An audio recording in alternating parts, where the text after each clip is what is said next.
submissions from the back when your choke's not working. Okay, so we'll start with choking on the bottom. So this is you're gonna use this one a lot when the person starts to peel my hand away. You start to lose control, right? And his shoulders start to hit the mat. Right? So now you're starting to lose the position. Right?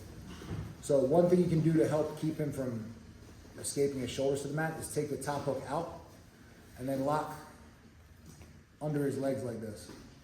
You see, if I can keep this leg from rotating this way, it's gonna be hard for him to actually get all the way away from me. And now, that's right, get your shoulders. When he gets his shoulders to the mat, what I want to do is I'm going to lock up a figure 4 and try to lace his leg, right? So you're putting like a lockdown on the person's bottom leg, and continue to scoot away. Now, as he scoots away, right, it's going to be hard for him to actually get away. I have his hip completely locked in place, and then I want basically you're bailing on his neck, and you're going to attack under the arm here, right? So just make sure you keep control of the wrist, shoot your arm under, and then you want to peel his hand behind your head, right? So I pull the hand behind the head and I use my head to actually pin his arm to the floor. Right? Once you do this, try to get your back up on top of his arm, right? And then immediately reach for the neck. Right?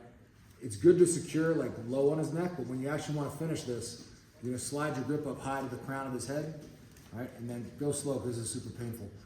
Pull his ear towards his shoulder, right? And then push your hips in.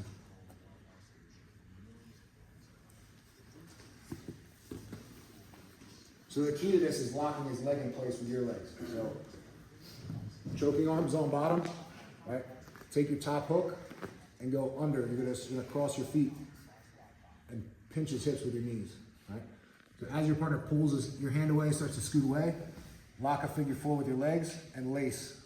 And just extend that leg so you keep his leg like locked in place. This is, you can like control somebody here with like no hands sometimes, just with having his legs locked in place like this. But immediately try to catch his wrist, right?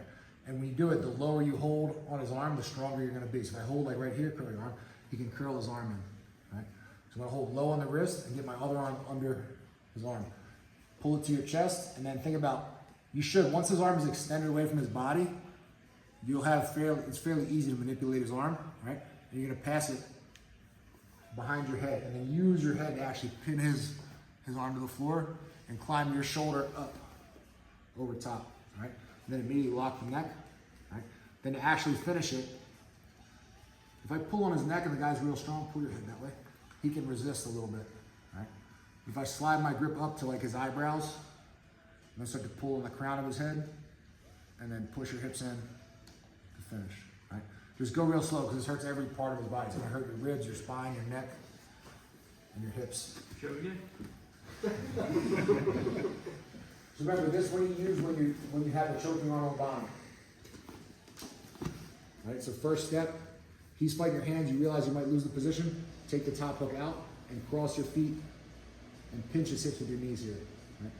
And then I want to keep control of this wrist, so as he starts to get his shoulders to the mat, have control of his arm. Lock a figure 4, lace the leg, underhook the arm, and then pull his hand away from his body so his arm is in a weak position. And then just pass it behind your head.